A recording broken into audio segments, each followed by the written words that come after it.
your question on the hiddenness of God, which is, of course, quite a big issue on which theologians and philosophers have weighed in. For those of you who have not heard the term, you've certainly wrestled with the idea. I remember getting a letter once from a young man in Washington who said, "Why has God made it so difficult to believe in him?" And what he was positioning was the fact that I don't just see him in some open and obvious ways that I would like to see him.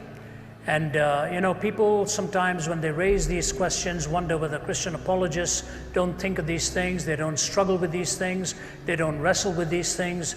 We absolutely do. We absolutely do.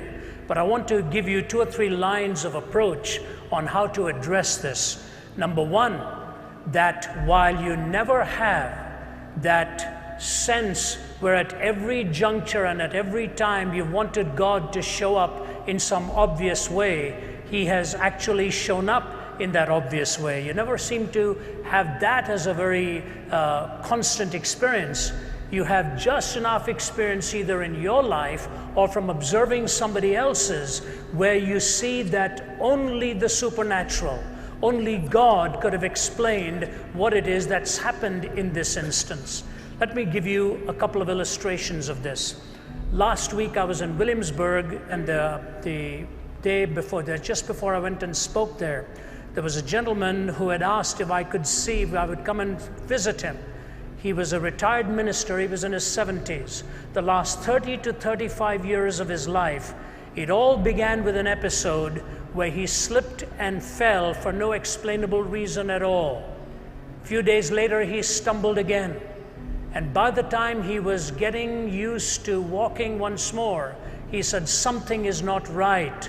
I'm not able to hold my balance."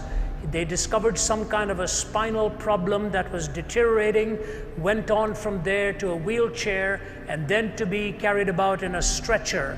And now for the last 7 years, he has been bedridden in his home there in Williamsburg. The only thing that works is from here and above.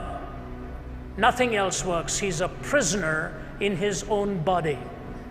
And as I stood by his bedside along with my colleague, fighting the tears away, watching how terrible a situation it must be, where you cannot even move a hand of your own.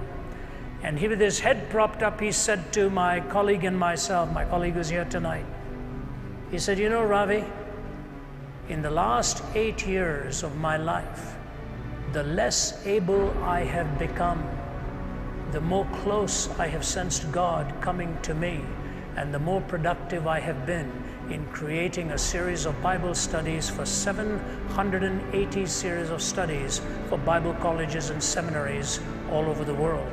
And by the time we finished talking with him, I was wiping the tears away from my eyes and wondering how I could ever be in a situation like that and say the things that he did.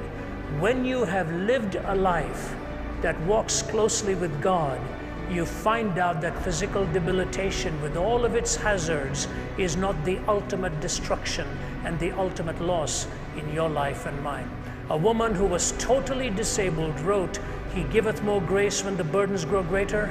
He sendeth more strength when the labors increase. To added affliction he addeth his mercy.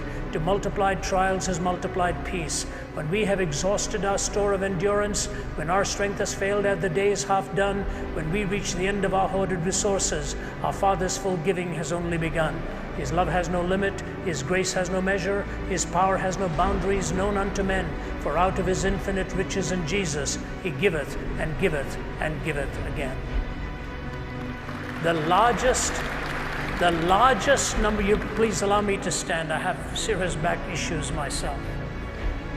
The largest number of men and women in the Middle East today who are coming to Christ, by the tens of thousands, are coming to Christ because of a vision or a dream in which God has intervened in their lives.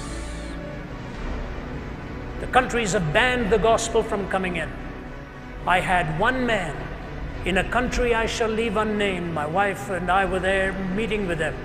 he told us that for 7 years, and prior to that he was in Saddam Hussein's army in Iraq. He said, I knew how to do two things: make false passports and kill people without feelings. Make false passports and kill people without feelings.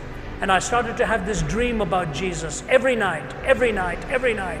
What, not one night, not 2 nights, not 3 nights, not 1 month, not 2 months, not 1 year, not 2, 3 years. And he said, then this man sitting next to me, after my mother told me to leave the country lest I get killed, I escaped to this country. And after 7 years of dreaming that dream every night, he said to me, do you think God is trying to say something to you? He said, I've become a follower of Jesus Christ.